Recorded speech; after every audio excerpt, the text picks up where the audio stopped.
Assalamualaikum warahmatullahi wabarakatuh. Jumpa kembali dengan Rohan Channel. Kami ucapkan selamat datang kepada teman-teman yang baru bergabung atau Bapak Ibu yang baru menemukan channel ini. Apabila nanti dirasa video ini memberikan sedikit manfaat, jangan lupa like, share, dan subscribe video ini agar channel ini semakin berkembang dan bermanfaat. Baiklah Bapak Ibu, kali ini kami akan sedikit berbagi informasi mengenai kelulusan UKIN UKM PPG periode 2 2025 Kemenak. Jadi pada periode ini ada total sekitar 70.139 peserta, yang lulus 70.087 dan yang tidak lulus ada 52 peserta. Jadi Bapak Ibu masih ada kemungkinan untuk tidak lulus ketika PPG di tahun ini. Dan apa saja yang membuat tidak lulus PPG? Di antaranya seperti ini Bapak Ibu, tidak unggah RPP dan video. Jadi ketika UKIN, uji kinerja, tidak unggah RPP dan video. Atau tidak unggah RPP saja, juga tidak bisa. Atau tidak unggah video, atau sisanya link tidak bisa dibuka. Jadi ketika kita unggah video atau RPP tapi linknya tidak bisa dibuka, juga akan menyebabkan kita tidak lulus. Selanjutnya lulus UP tetapi tidak lulus UKIN. Jadi ketentuan kelulusan dari PPG ini adalah lulus UP dan juga lulus UKIN Bapak Ibu. Misal pun lulus UP tapi tidak lulus UKIN, kita akan gagal di PPG ini. Atau sebaliknya kita lulus UKIN tapi tidak lulus UP, juga kita akan dinyatakan gagal. Maka untuk kita lolos pada PPG ini kita harus lulus di UP dan UKIN. Dan kebanyakan yang tidak lulus di UP maaf ya Bapak Ibu, yang tidak lulus di UP itu di bagian ini Bapak Ibu studi kasus.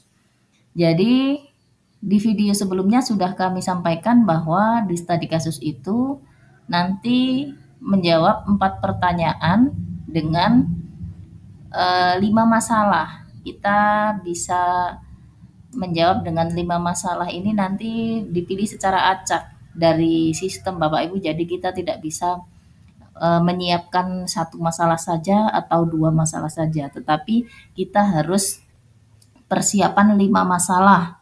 Di antaranya RPP atau modul ajar, kemudian materi ajar, yang ketiga media pembelajaran, keempat LKPD, dan kelima asesmen. Jadi kemungkinan kita bisa dapat kelima masalah itu kita bisa dapat salah satunya Bapak Ibu. Jadi tidak bisa kita hanya menyiapkan satu saja sebagai persiapan, kita siapkan kelima-limanya. Dan di sini pertanyaannya, 1, mendeskripsikan masalah atau kasus nyata yang pernah dialami secara mendetail dan sistematis. Jadi ini isinya itu dari kelima masalah tadi Bapak Ibu, ada RPP, materi ajar, media pembelajaran, LKPD, dan asesmen. Bukan materi tentang kesulitan belajar siswa, bukan ke siswa. Dan ini kemarin ada peserta yang menjawab seperti ini sehingga dinyatakan juga tidak lulus. Jadi ini bisa kita pertimbangkan ya Bapak Ibu. Dan untuk tutorial bagaimana cara membuat studi kasus menggunakan AI yang mempermudah kita untuk belajar, bisa Bapak Ibu cek di video sebelumnya di Rohan Channel sudah ada, boleh Bapak Ibu cek. Kemudian ada beberapa catatan Bapak Ibu. Yang pertama, 52 tidak mengisi studi kasus, 23 masuk studi kasus tidak mengerjakan, 29 tidak membuka studi kasus. Jadi yang 23 ini masuk ke studi kasus tapi tidak mengerjakan. Jadi kemungkinan ketika membuka studi kasus itu waktunya habis Bapak Ibu. Jadi ketika membuka soal pertama bingung mau menjawab apa. Tahu-tahu waktunya sudah habis. Mungkin bisa seperti itu. Makanya kita harus benar-benar mempersiapkan sedari awal supaya kita bisa menjawab pertanyaan itu dengan cepat dan dalam waktu yang tepat, karena kita hanya diberi waktu 30 menit untuk mengetik beberapa kalimat. Yang selanjutnya 29 tidak membuka studi kasus. Ini mungkin karena waktunya kehabisan sehingga tidak sampai ke soal studi kasus. Ini jangan sampai ya Bapak Ibu. Jadi mulai saat ini kita harus banyak berlatih untuk mengetik ya, ngetik.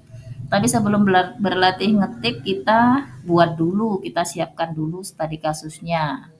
Lebih bagus itu ke 5 masalah tadi kita buat. Selanjutnya pelanggaran joki. Ada penggunaan jasa joki. Jadi ini jangan sampai Bapak Ibu. Kita persiapkan benar-benar, belajar dengan sungguh-sungguh, perbanyak membaca soal-soal PPG di batch sebelumnya atau tahun sebelumnya. Kita pahami, kita cermati jenis soalnya, modelnya seperti apa. Kemudian jangan sampai kita pakai ini jasa joki. Selanjutnya ada 2 orang yang belum dinilai studi kasusnya karena tidak ikut UP atau tidak ikut piloting. Catatan berikutnya seperti ini Bapak Ibu, ada 13 data yang dicek kembali dan bisa menjadi lulus sebanyak 5 mahasiswa. Tidak hadir karena kecelakaan. Semoga besok diberi keselamatan, kesehatan, kelancaran ya Bapak Ibu. Ada 1 orang yang meninggal dunia sebelum ujian. Wah, ini tahun ini jangan sampai ya. Semoga semua diberi kelancaran. Dan bisa Bapak Ibu persiapkan lagi. Terima kasih Bapak Ibu. Jika video ini dirasa memberikan sedikit manfaat, jangan lupa like, share, dan subscribe video ini agar channel ini semakin berkembang dan bermanfaat. Semoga Bapak Ibu yang akan melaksanakan ujian diberikan kelancaran, lulus berjamaah, bahagia bersama. Terima kasih. Wassalamualaikum warahmatullahi wabarakatuh.